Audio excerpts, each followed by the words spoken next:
Hey everyone, it's Kristen Lustig again. Today I'm going to show you how I do my strainer pours for my trivets. These are some of what I've done. This one I did pretty recently in January, I think. It's a 6x6 ceramic trivet.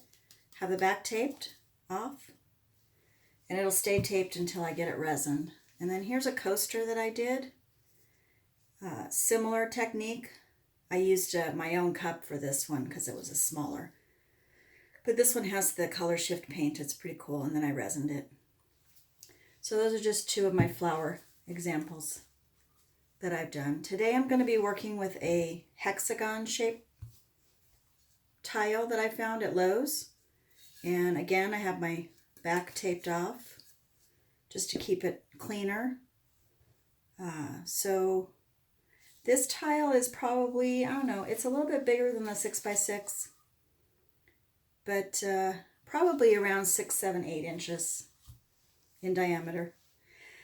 And I just thought it would be really cool to do a flower on it because the shape lends itself to a flower. So my colors I'm using today are going to be Artist Loft White. I've mixed it with 50-50 or 1-to-1 part with the Elmer's glue all and the paint, and then I double that 1-to-1 with floetrol. So that's my formula I'm working with right now. It's working pretty well. Then I have some Artist Loft Light Blue. I have I don't know if you can see this very well.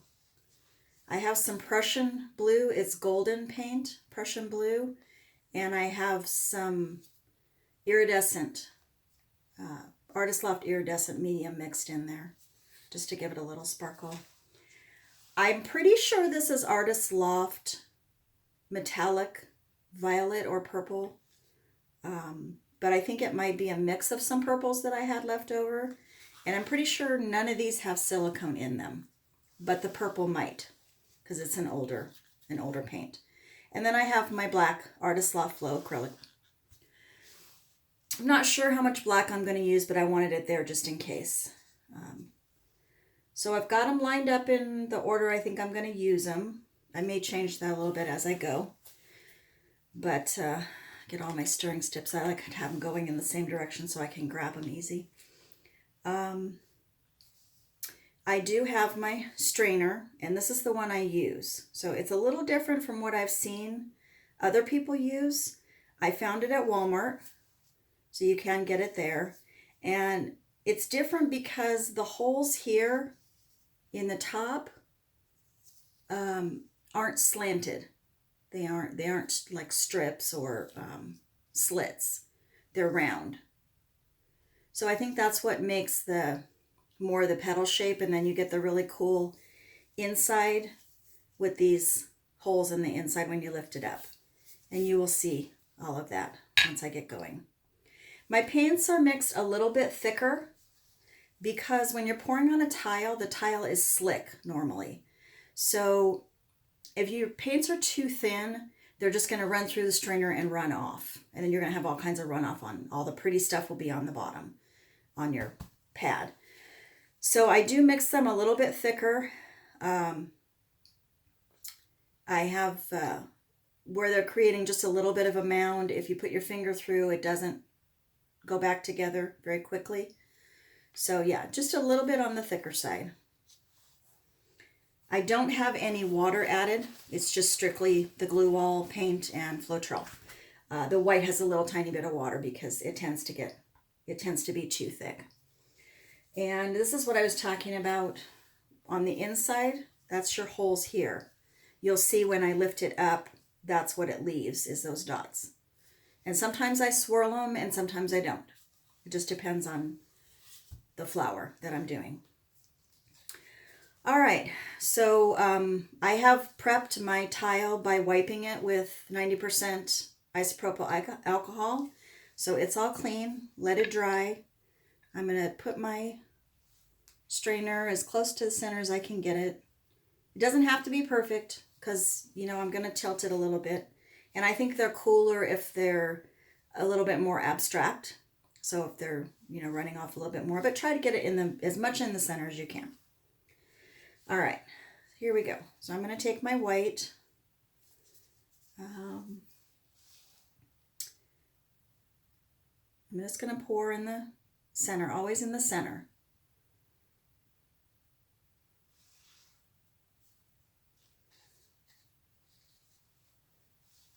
Okay, and then I'm going to go with the light blue. And it will start running out, even if it doesn't look like it's going anywhere yet. Just keep pouring. Give it a little bit of a time in between the pours. You don't want to rush it too much because then the colors all get mixed up. So you want to have some separation. And it is starting to come. My trivet is, I can tell, not exactly even. So if you see that, if you see the paint running off to one side, just turn it. That's what I do. Sometimes I even tilt it over a little bit because you want to make sure that your paint is coming out even. Again, doesn't have to be perfect, but you want it to be somewhat even. I'm going to pour a little bit more blue on this side of the dark blue, the Prussian blue. All right.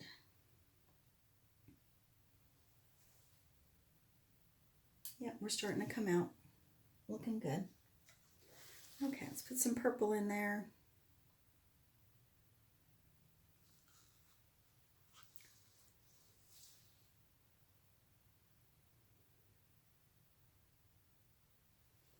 And I think I want to use a touch of the black, not a lot.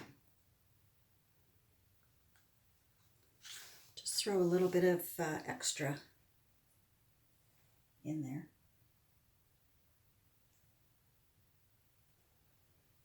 Okay.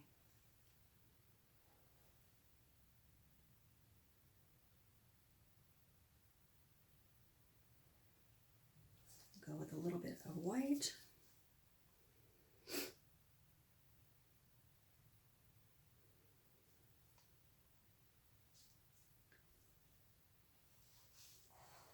Turn this again because I feel like it's coming out too much on the one side.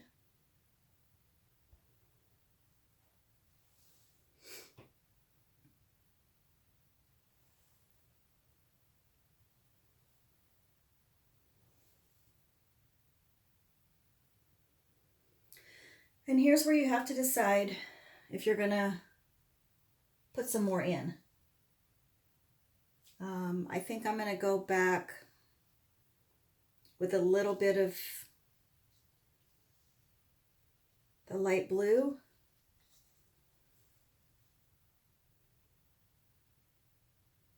Because I want some more of that to come out.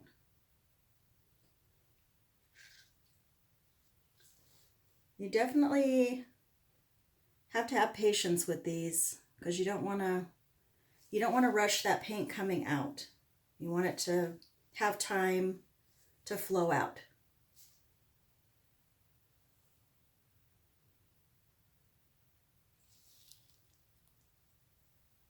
I don't know what that was, but hopefully it didn't ruin the video. All right, I'm gonna put a little bit more dark blue.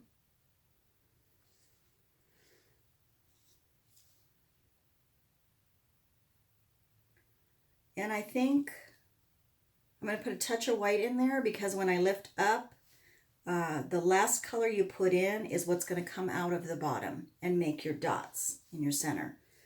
So you always want to be careful about what that color is going to be. And you don't want a lot of it, but you want some of it to mix in with that dark blue.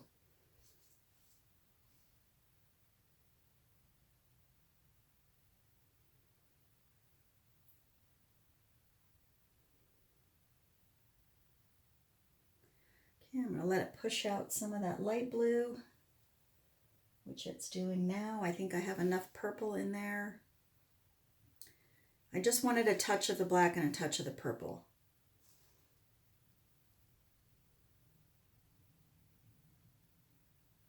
And okay, the light blue's out.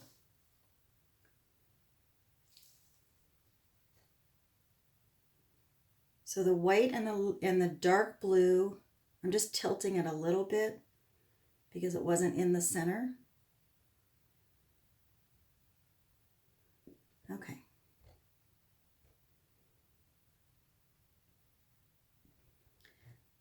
Okay, now I have that white and blue is in the center of the strainer now. So I'm just going to lift up, put my hand underneath, and as you can see, all of those spots in the middle where the bubbles are going to pop. And that's what creates your dots, your center of your flower. And it does not look like I have any silicone in any of these paints. I'm going to hit it with the torch just to get some of those to pop. There we go. And to me, that's a perfect center. I don't really need to do anything to this flower except stretch it out a little bit. I am going to put a little bit of white around the edges just so that when I tip, it helps push it out.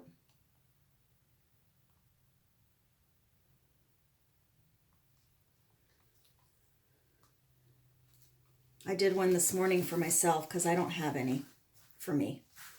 So I did one, you might have seen it, I posted it. And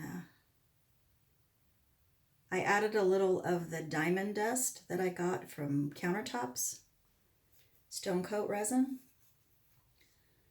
That's what I use to resin these trivets because it's good up to 475 degrees. Always make sure if you're doing this kind of thing that you clean off if you get into the color paint, that you wipe off your spatula so that it's clean. See, I just got some blue on there, so I'm going to wipe that off. Get this over, and then I will tilt a little bit, because I like my flowers to be a little bit wobbly. Not a lot, but a little bit.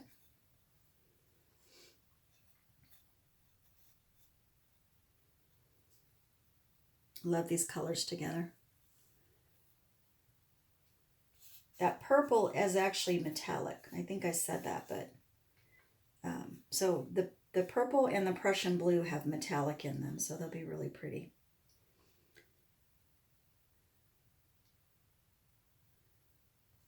Okay, I'm going to go ahead and tilt. There's a little piece right here that's not covering, so I wanted to get that. All right, and then I'm going to go back. Let me flip it around. It's easier for you guys to see that way. Okay, let's go back down this way.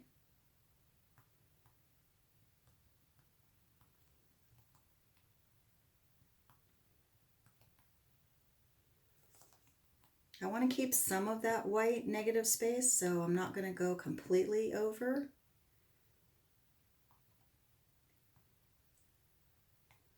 But it's okay if some of your outer petals go over the edge. It opens up that inner flower a little bit. Really happy with this one. This one came out really pretty. You just never know. Sometimes they get wonky. And then once in a while, I might do it with this one just to show you. In the center of the flower, I like it to be a little swirled. So sometimes I'll go in with a toothpick and just swirl these out a little bit. A little bit goes a long way. Wipe your toothpick in between.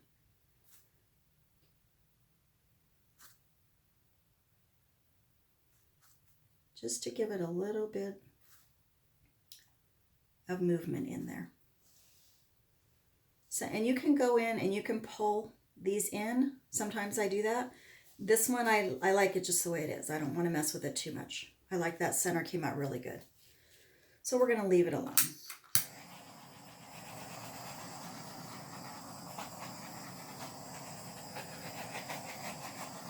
Get out the bubbles by torching it with my handy dandy little torch here I got on Amazon. Okay, and then you definitely want to watch your edges. Make sure, first of all, that they're covered, which is quite a bit on a hexagon. Make sure you go in like I'm doing right now and getting the drips. The more you kind of babysit the drips, the less it's going to seep off of the trivet or the tile. So I just, for about, I don't know, 15 minutes after I pour it, I just go back around, get my drips, get my coverage on the sides, because those are really pretty on a trivet too. And like I said, I will resin coat these with the stone coat countertop resin, because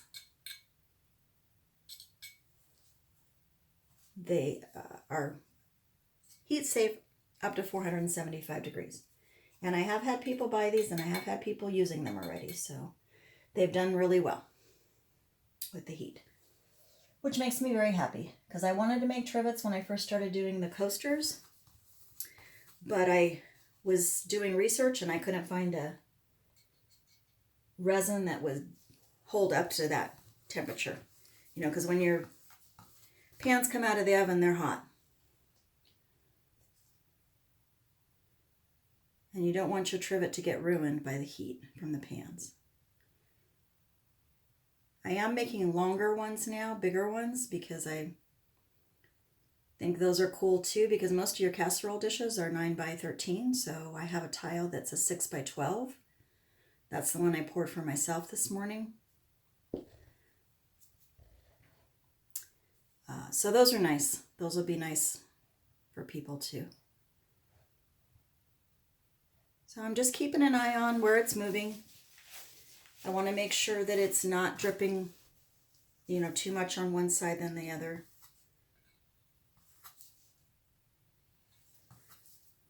Sometimes these cups, and when you're moving around, aren't exactly level. My table might be not exactly level, but I just babysit them for a little while till they get to where they're almost dry. I'm going to torch one more time, and then I'll give you a close-up. And if you like my video, please subscribe. I'll be doing more videos. I would appreciate it. If you touch the little bell, then you'll get notified when I have a new video loaded. So there she is. Very pretty, this one. So thanks for watching, guys. I'll see you soon. Bye.